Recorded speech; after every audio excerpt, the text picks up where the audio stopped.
Hello and welcome to Hidden Gems Halo Universe, where I go through the entire Halo universe in chronological order as best I know how. Now, today we got a great one for you folks, the Halo Forerunner saga, starting with Halo Cryptum. Now, these books are very, very interesting because these are not typical Halo books. These are basically the closest thing I would call them is space opera. They're essentially like Dune. Now, Greg Bear, as many will know, is a very well-known sci-fi author. He wrote The Hammer of God. He wrote some Star Wars books. He's not really known for that. He's mainly known for Hammer of God, Eon, a few other really big sci-fi books. He's a very, very respected sci-fi author. And I remember actually when this came out, this was I had never really read Halo books at the time. I almost picked this up off the shelf. I remember when the hardback of this came out. This is the paperback. And I almost picked it up just based on the cover alone. The cover is just fantastic. I love the cover art for this book. I don't know if it's, look it up, but it's just fantastic. It gives you really great, the back's great too. Here's your back.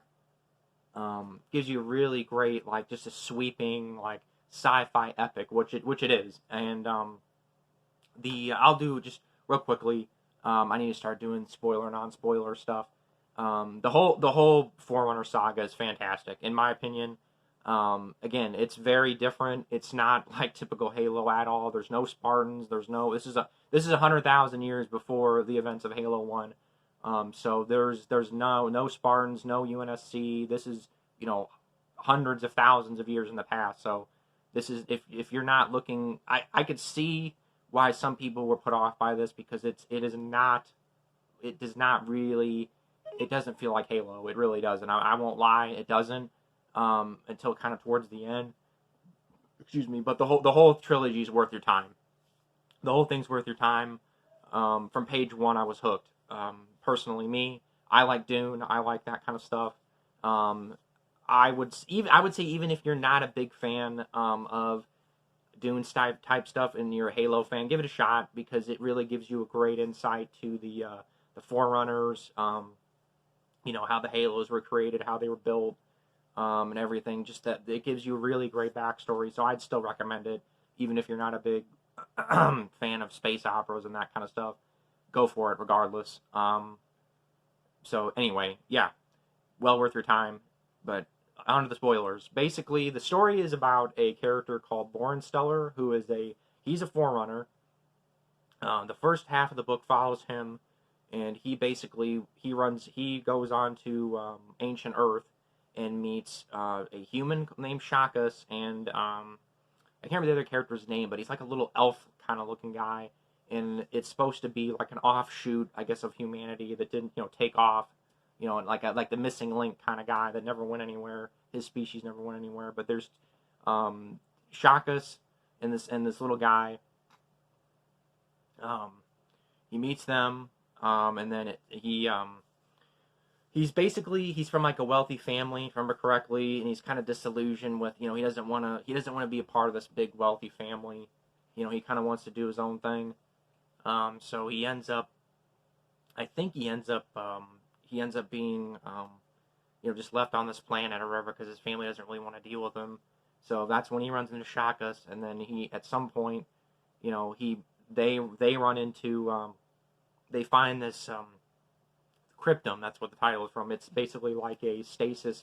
It's this little building, and there's like they find the stasis pod, and inside the stasis pod is the didact, and this is where you get your full.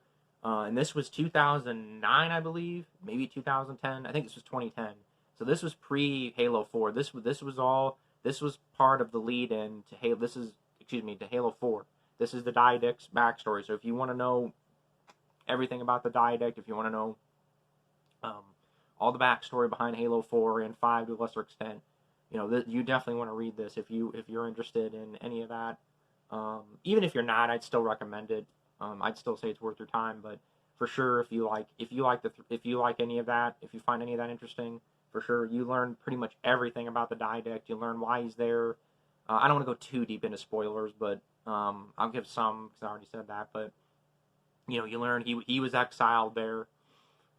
You learn actually he was against the Halos. He was against the concept of the Halos, the creation of them to wipe out the flood, and to wipe out to use against whoever, anybody. But he didn't like the concept of Halos at all. So he was exiled. Him and his wife who's the librarian, who I think was mentioned, yeah, here and there, very, very seldomly was she mentioned.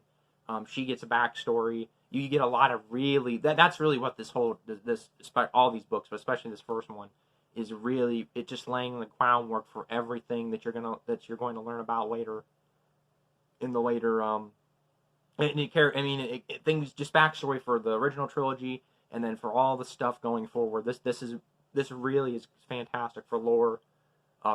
These are great lore novels. They're not really action packed, especially the first one. The first one's a little slow. It's a lot of really heavy lifting, a lot of heavy lore stuff. So if you're not into that, you might have a little bit of a hard time.